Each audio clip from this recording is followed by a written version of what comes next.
Hello students, welcome back to my YouTube channel DS Group of Education. তোমরা সবাই কেমন আছো? আশা করি তোমরা সবাই খুব ভালো আছো এবং তোমরা অলরেডি আমার আগের উইকের যে ভিডিওটা যেটা তেলে দ্রবণীয় ভিটামিনের রিলেটেড ছিল সেই ভিডিওটা আই থিংক তোমরা সবাই দেখেছো। আমাকে ফিডব্যাক অবশ্যই দেবে যে তোমাদের ভিডিওটা কেমন লাগলো এবং যে টপিকটা আমি পড়িয়েছি তোমরা বুঝতে পেরেছো নাকি, কারণ আমার টপিকের রিলেটেড ভিডিও বানানোর মূল উদ্দেশ্যই হলো যে তোমাদের বোঝানো। আজকে আমি সেই ধারাটাকেই কন্টিনিউ করব এবং আজকে আমি যে জলে দ্রবণীয় ভিটামিনগুলো রয়েছে মানে ওয়াটার সলিউবল ভিটামিন সেগুলো সম্পর্কে ডিসকাস করব। এখানে তোমরা দেখতেই পাচ্ছ নাম দিয়েছি জলে দ্রবণীয় ভিটামিন, ওয়াটার সলিউবল ভিটামিনস। ঠিক আছে, আচ্ছা, ক্লাস শুরু করার আগে আমি তোমাদেরকে বলে দিই যে তোমরা যদি আমার টেলিগ্রাম চ্যানেলে জয়েন হতে চাও, এখানে টেলিগ্রাম চ্যানেলের নাম লেখা রয়েছে ডিএস গ্রুপ অফ এডুকেশন 11-12, তোমরা কিন্তু অবশ্যই জয়েন হয়ে যেতে পারো।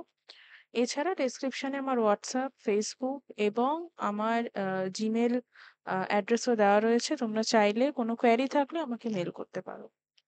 স্টুডেন্টস, তোমরা ফ্যাটে দ্রবণীয় ভিটামিন যখন পড়ে নিয়েছো তোমাদের একটা আইডিয়া এসে গেছে যে যখন আমরা প্রথম ভিটামিনের ক্লাসে দেখেছিলাম যে ভিটামিনের দুটো প্রকারভেদ হয়। একটা যে ভিটামিন তেলে দ্রবণীয় হয়, একটা যে ভিটামিন জলে দ্রবণীয় হয়। অর্থাৎ মূলত এখানে আমরা এটাই বোঝাতে চাইছি যে এমন কিছু ভিটামিন যার কার্যপ্রণালী চালিয়ে যাওয়ার জন্য তার লিপিড জাতীয় বস্তুর প্রয়োজন হয় এবং এমন কিছু ভিটামিন রয়েছে যাদের কার্যপ্রণালী চালিয়ে যাওয়ার জন্য তাদের জল প্রয়োজন হয়। তো বেসিক্যালি যখন যার যেটা প্রয়োজন হয় তার উপর বেস করে সেই ভিটামিনের ক্লাসিফিকেশন করা হয়েছে। আমরা already vitamin A D E K সম্পর্কে পড়ে ফেলেছি, যেগুলো ফ্যাটে দ্রবণীয় ভিটামিন বা ফ্যাট সলিউবল ভিটামিনস। আজকে আমরা পড়বো জলে দ্রবণীয় ভিটামিন বা water soluble vitamins. First vitamin কি রয়েছে? ফার্স্ট ভিটামিন যদি আমরা দেখি তাহলে ফার্স্ট ভিটামিন রয়েছে ভিটামিন বি1। ফার্স্ট ভিটামিন রয়েছে ভিটামিন বি1, যার রাসায়নিক নাম হচ্ছে থায়ামিন। রাসায়নিক নাম কি? থায়ামিন। আমি ইম্পর্টেন্ট পয়েন্টগুলোকে কিন্তু হাইলাইট করে দিয়েছি, তোমরা চাইলে দেখে নিতে পারো মন দিয়ে। আচ্ছা, এই যে ভিটামিন রয়েছে ভিটামিন বি1, এই বি1 ভিটামিনকে আবার অ্যান্টি নিউরাইটিক ভিটামিনও বলা হয়। কেন অ্যান্টি নিউরাইটিক? নামের মধ্যে এর অর্থ লুকিয়ে রয়েছে। ইট ইজ রিলেটেড টু, বা এই যে ভিটামিন এটা কি রিলেটেড? এটা আমাদের নিউরোলজিক্যাল রিলেটেড, অর্থাৎ এ কি করছে? স্নায়ুতন্ত্রের ক্ষয় এবং দুর্বলতা প্রতিরোধ করে থাকে। আমাদের যে মানব স্নায়ুতন্ত্র রয়েছে সেই স্নায়ুতন্ত্রের ক্ষয় এবং তার যে দুর্বলতা সেটা প্রতিরোধ করে থাকে। সেই কারণে একে কি বলা হয়? একে বলা হয় অ্যান্টি নিউরাইটিক ভিটামিন। ভিটামিন বি1 সম্পর্কে বলতে গেলে ভিটামিন আবিষ্কারের ইতিহাস সম্পর্কেও কিন্তু তোমাদের জানতে হবে। কি বলা হয়েছে দেখো, এখানে আমি মেনশন করেছি। এই ভিটামিনটি আবিষ্কারের সঙ্গে ভিটামিনের ইতিহাস জড়িত। ঢেঁকি ছাঁটা চালের বদলে আমার যে সমস্ত ছাত্রছাত্রীরা যারা গ্রামের দিকে বসবাস করো তারা কিন্তু এই বিষয়টা ভালো করে জানবে যে ঢেঁকি ছাঁটা চাল কি। এবং সেরকম কেউ যদি আমার ভিডিওটা বর্তমানে দেখছো আমাকে কিন্তু কমেন্টে সেটা অবশ্যই জানাবে। ঢেঁকি ছাঁটা চালের বদলে যখন মিলে ছাঁটা পালিশ করা চালের ব্যবহার শুরু হলো তখন পূর্ব এশিয়ার নানা জায়গায় বেরি দেখা দিল। বেরি কি? বেরি হচ্ছে থায়ামিনের অভাবে যে রোগ হয় তাকে বেরি বলে। জাপানি নৌবিহারের ডাক্তার তাকাকি ব্যাপারটা ধরতে পেরে জাপানি নাবিকদের খাদ্যে কলে ছাঁটা চালের পরিমাণ কমিয়ে মাছ, মাংস, দুধ, তরকারি, তার মানে ননভেজ এবং তার সাথে কিছু ভেজ আইটেমকে উনি ইনক্লুড করলেন। ফলে জাপানি নৌবাহিনীতে বেরি কমে গিয়েছিল, কারণ হয়নি। 1897 সালে আইকম্যান নামে এক ডাচ চিকিৎসক দেখলেন মুরগিদের শুধু কলের ছাঁটা চাল খাওয়ালে বেরির মতন অসুখ হয়, ঢেঁকি ছাঁটা পালিশ করা চাল খাওয়ালে এই অসুখ সেরে যায়। তিনি আরো দেখলেন যে চাল পালিশ করার পর যে কুড়ো, মানে আমরা যেটাকে ভুসি বলে থাকি, যে কুড়ো পড়ে থাকে তা খাওয়ালে মানুষের বেরি সেরে যায়। 1911 সালে আহ যে রসায়নবিদ ছিলেন আমরা যদি দেখি সেই রসায়নবিদ কি, সেই রসায়নবিদ হচ্ছেন ফাঙ্ক। ফাঙ্ক উনি দেখলেন যে চালের উপর থেকে রাসায়নিক বস্তুটিকে পৃথক করতে পারলেন এবং চিনতে পারলেন যে এটি একটি নতুন ধরনের খাদ্য, যা খাবারের সঙ্গে মিশে থেকে খুব অল্প পরিমাণে দরকার, কিন্তু না থাকলে কি হবে, না থাকলে অসুখ হতে পারে। তিনি এর নাম কি দিলেন, তিনি এর নাম দিলেন, আমি দেখো হাইলাইট করে দিচ্ছি, তিনি এর নাম দিলেন ভিটামাইন। ঠিক আছে, তিনি এর নাম কি দিলেন, তিনি এর নাম দিলেন ভিটামাইন। ওকে, তিনি এর নাম দিলেন ভিটামাইন। আর একবার পরিষ্কার করে লিখে দিচ্ছি, বাংলায় এখানে আমরা দেখতে পাচ্ছি ভিটামাইন লেখা রয়েছে, কিন্তু ইংলিশে অ্যাকচুয়ালি যদি আমরা দেখি এই ভিটামাইনের স্পেলিংটা কি হবে, লাস্টে একটা ই অ্যাড হবে। ঠিক আছে, এবং পরে গিয়ে এটাকে কি বলা হলো, পরে গিয়ে এটাকে ভিটামিন বলা হলো। 1926 সালে ইংল্যান্ডের জানসেন ও ডোনাল্ড এই খাদ্য প্রাণটি কেলাস আকারে পৃথক করতে পারলেন। ওকে, কেলাস কিরকম দেখতে হয় আমরা যদি দেখি, ঠিক এরকম কিন্তু কেলাসকে দেখতে হয়, এই আকারে উনি পৃথক করতে পারলেন। এই যে ভিটামিন বি 1 এর রাসায়নিক গঠন কেমন হয় তোমরা দেখতে পাচ্ছ এখানে স্ক্রিনে। আচ্ছা, এই ভিটামিন বি 1 এর উৎস কি? প্রথমেই আমরা যে স্টোরিটা দেখলাম সেই স্টোরিতে মেনশন ছিল ঢেঁকি ছাঁটা চাল, তার সাথে সাথে গমের ভ্রূণ, যে স্প্রাউটেড যেগুলো হয়, শুকনো ইস্ট, এগুলো কি, এগুলো হচ্ছে সব ভিটামিন বি 1 এর উৎস। দৈনিক প্রয়োজনটা দেখলে তোমরা অবাক হবে সত্যি, যে শুধুমাত্র 1.2 থেকে 1.7 মিলিগ্রাম পুরুষদের জন্য এবং মহিলাদের জন্য সেটা হচ্ছে 1 থেকে 1.4, মানে কতটা সামান্য, কিন্তু এই সামান্য পরিমাণে যদি আমাদের শরীরে না থাকে বা দীর্ঘদিন ধরে তার ল্যাক হতে থাকে বা অভাব হতে থাকে, তাহলে কিন্তু একটা মারাত্মক অবস্থার সৃষ্টি হতে পারে। কি অবস্থা সেটা আমরা কিছুক্ষণের মধ্যেই দেখব। আচ্ছা, থায়ামিনের সক্রিয় রূপ কি? থায়ামিনের সক্রিয় রূপ হচ্ছে থায়ামিন পাইরোফসফেট। দেখো এখানে আমি মেনশন করে দিচ্ছি, আমি ইংলিশেও একবার লিখে দিচ্ছি,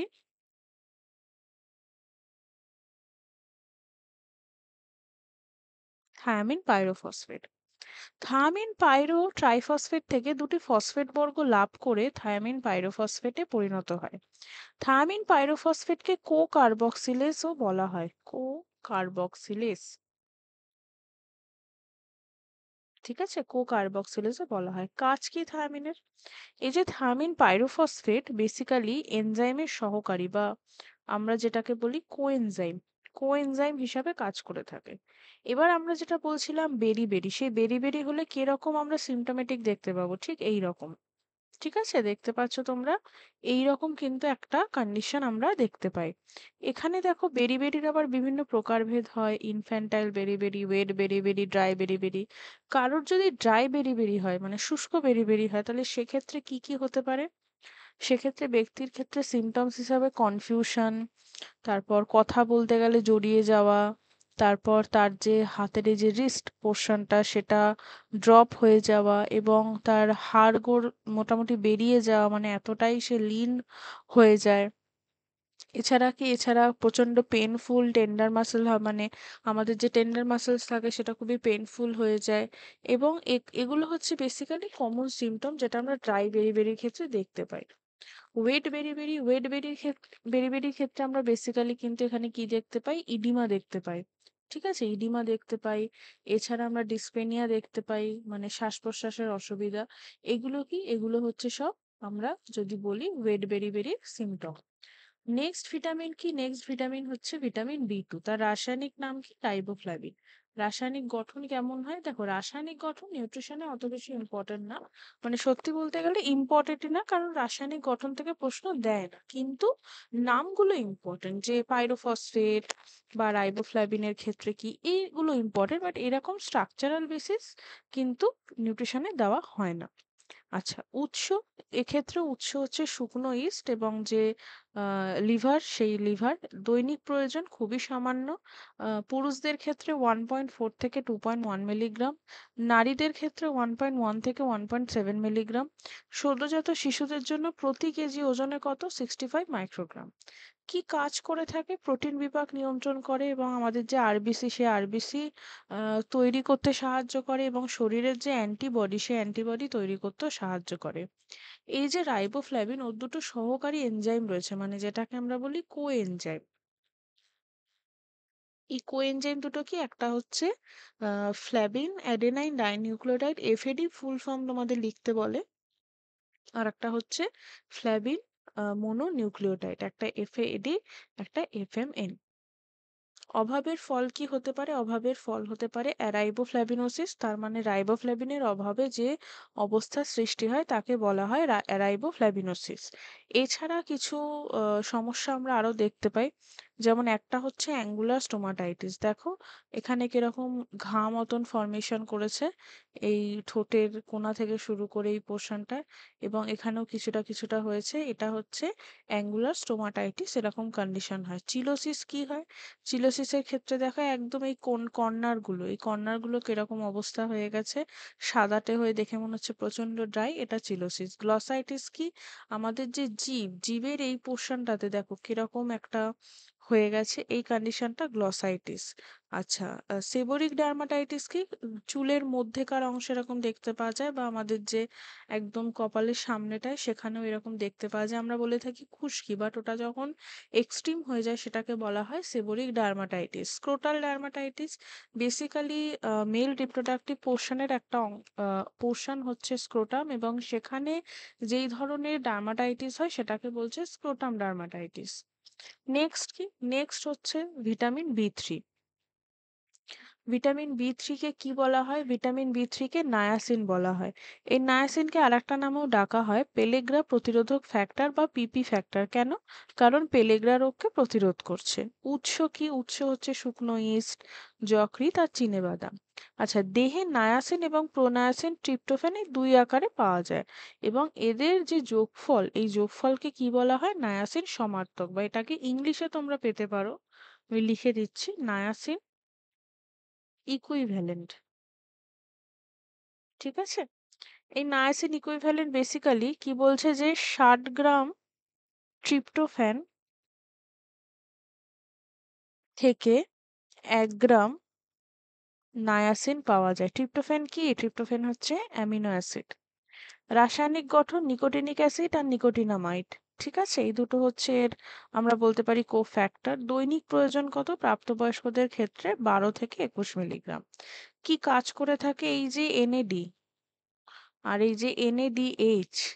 এরা এরা বেসিক্যালি কি করে? এরা বেসিক্যালি যে মেটাবলিজম রয়েছে সেই মেটাবলিজমে অংশগ্রহণ করে, সেটা পেন্টোজ ফসফেট পাথওয়ে হতে পারে বা গ্লাইকোলাইসিস হতে পারে, সেখানে কিন্তু এরা অংশগ্রহণ করে থাকে, এবং এরা ডিহাইড্রোজেনের সংক্রান্ত বিভিন্ন এনজাইমের প্রতিক্রিয়ার সঙ্গে যুক্ত থাকে। অভাব বহু বছর ধরে 3টি এম। 3টি এম, এটা আবার কিরকম? 3টি এম বলতে বেসিক্যালি কি বোঝাচ্ছে? এই 3টি এম কিন্তু পেলেগ্রার কারণ। এই 3টি এম কি? এই 3টি এম হচ্ছে ফ্যাটি পর্ক মিট, মেজ আর মোলাসেস। মোলাসেস মানে গুড়।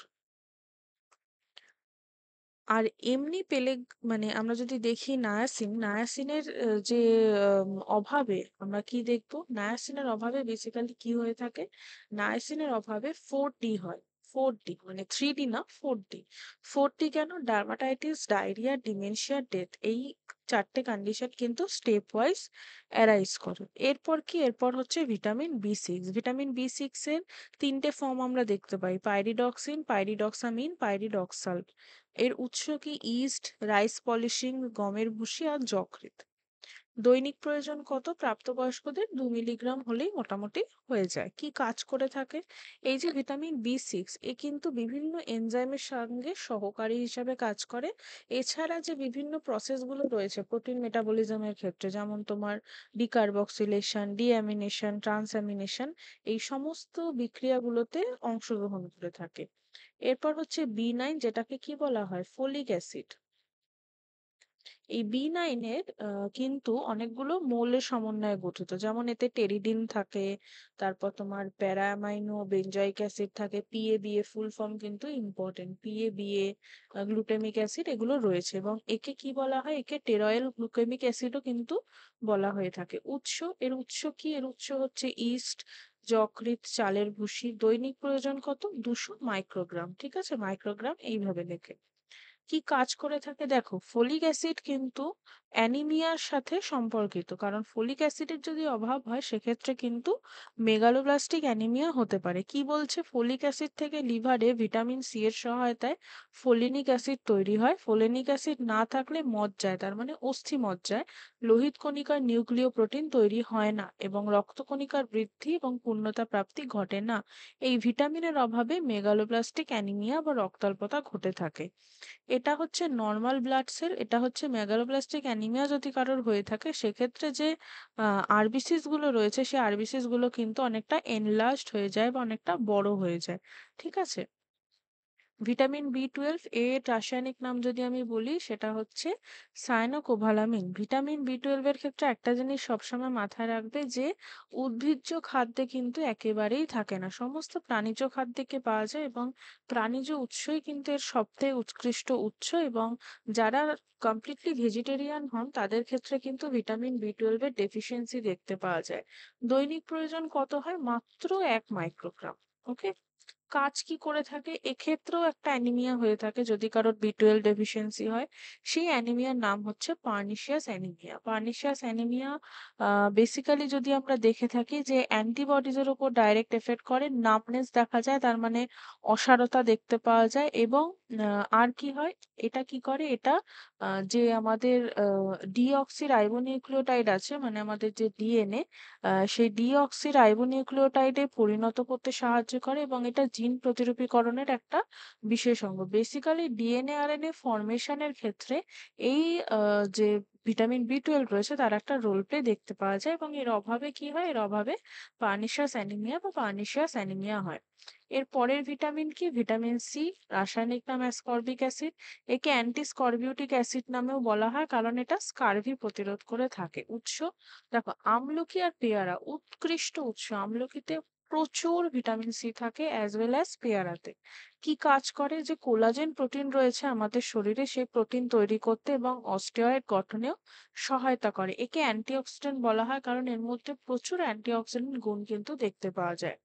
এর অভাবে স্কারভি হতে পারে। স্কারভি কেমন হয়? দেখো, এখানে যে আমাদের মাড়ি যেটাকে আমরা বলি, এটাকে গামস বলা হয়। গামস গুলো কিরকম রেডিশ হয়ে ফুলে গেছে, এই যে অবস্থাটা, এটাকে কিন্তু স্কারভি বলা হয়ে থাকে এবং ভিটামিন C-র অভাব হলে এই অবস্থাটা দেখতে পাওয়া যায়। তাহলে আজকের এই ক্লাস এই পর্যন্ত। আই হোপ তোমাদের ক্লাসটা ভালো লাগবে। তোমরা ক্লাসটা বুঝতে না পারলে আরেকবার দেখবে। স্টিল যদি তোমাদের কোনো ডাউট থাকে তোমরা আমাকে কমেন্টে জিজ্ঞেস করতে পারো। এখানে মেল আইডি দেওয়া রয়েছে dsgroup717@gmail.com। তোমরা আমাকে মেল করতে পারো। টেলিগ্রামে তোমরা জয়েন হও কিন্তু ডাইরেক্টলি আমাকে মেসেজ করতে পারো। তো নেক্সট উইকের জন্য, নেক্সট ক্লাসের জন্য অবশ্যই কিন্তু চ্যানেলের সাথে জুড়ে থাকবে। চ্যানেলকে লাইক করবে, শেয়ার করবে, সাবস্ক্রাইব করবে এবং তোমাদের এত পরিমাণ ভিউজের জন্য আমি কিন্তু তোমাদের কাছে সত্যি কৃতার্থ। And thank you for watching DS group of education. This channel completely dedicated to those student যারা সত্যি তাদের স্টাডিকে তাদের একমাত্র মাধ্যম হিসাবে ব্যবহার করে জীবনে অনেক দূর এগিয়ে যেতে চায়। আমি অলওয়েজ তোমাদের সাথে আছি এবং পরবর্তী সময়ে আরো ইম্পর্টেন্ট ভিডিও নিয়ে তোমাদের কাছে চলে আসবো। সো পুজো খুব ভালোভাবে কাটাবে। ইন বিটুইন পুজো স্যাটারডে কিন্তু আমি আবার একটা নেক্সট ভিডিও নিয়ে অবশ্যই আসবো। Thank you for watching.